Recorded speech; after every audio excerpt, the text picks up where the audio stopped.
अमरवा मोरा मन भावे कार्तिक मासो अमरवा मोरा मन भावे कार्तिक मास बेटवा तो चाहिए पातोहिया सही तो अमरवा मोरा मन भावे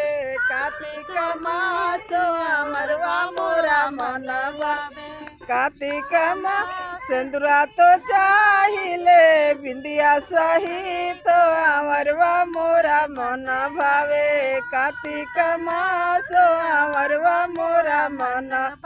दियवा तो चाहिए दमदा सही तो अमरवा मोरा मन भावे कार्तिक मासो अमरवा मोरा मन भावे कार्तिक पुतवा तो चाहिए नतिया सही तो अमरवा मोरा मन भावे कार्तिक